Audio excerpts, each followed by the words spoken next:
This is Olafur Eliasson's installation, titled The Weather Project. It was showcased at London's Tate Modern in 2003. You walk into the gallery and you're greeted with a sunset. Eliasson is exploring three abstract topics here: experience, mediation, and representation, all in relation to the weather. In his book, he quotes Samuel Johnson. It is commonly observed that when two Englishmen meet, their first talk is of the weather. They are in haste to tell each other what each must already know, that it is hot or cold, bright or cloudy, windy or calm. Eliasson asks us to reflect upon people's relationships and their experience with the weather. Those parts of our life, our interactions, which revolve around it and are affected by it. He's looking at how weather represents time in a tangible, grounded way, how we mediate it through forecasts and windows, how we represent it, and how we are represented by it. The frustrating thing with installations like these is that it's impossible to know it from pictures or videos. Testimony just won't match the weight of physically being there, of witnessing it yourself, or feeling the collective energy within that room. John Locke argues that we cannot have an idea about something that we haven't experienced ourselves.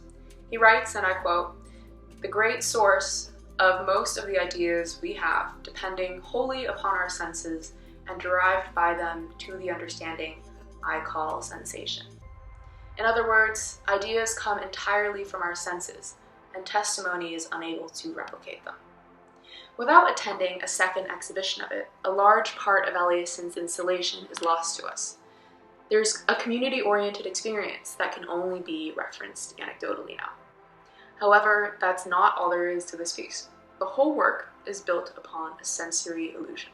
The entire ceiling is lined with mirrors to double the height of the hall that the work was constructed in, and a massive semicircle of LED lights were hung behind another light diffusing panel. Haze and fog was pumped in to create a sense of atmosphere. And most importantly, none of this was hidden from the viewers. Eliasson notes that by walking to the far end of the hall, visitors could see how the sun was constructed, and the reverse of the mirror structure was visible from the top floor of the museum.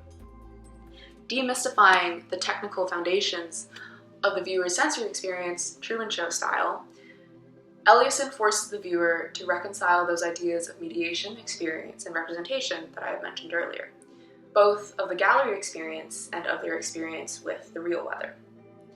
Everything that you're sensing suggests that you're looking at the sun, but Eliasson wants to make sure that you know you're being deceived. An excerpt from Descartes' Meditation 1 reads, "Surely, whatever I had admitted until now as most true, I received either from the senses or through the senses.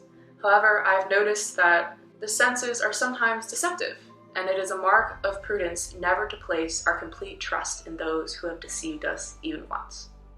So maybe it's not as Locke has argued. We assume our senses are how we interface with the world around us. We assume that what we're seeing is maybe not the sun itself, but a damn close representation of it. But then Eliasson reveals the illusion to us. Our senses are constantly open to deceit, so why should we trust it in the first place?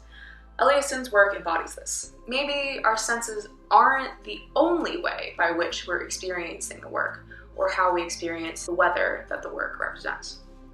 Descartes continues, arguing that instead of our senses, we know things through an intuition of the mind. We don't know things solely by the way that they look. Objects can take on many different physical forms, like how the same piece of wax can be both solid but liquid after encountering heat, or how the same lights and mirrors can look just like lights and mirrors, but artfully rearranged can look like the sun.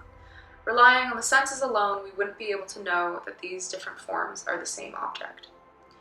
Instead, our mind is what knows these things. Our mind understands that it's in the nature of wax to change its form, that an array of mirrors can reflect a semicircle of light into a whole sun.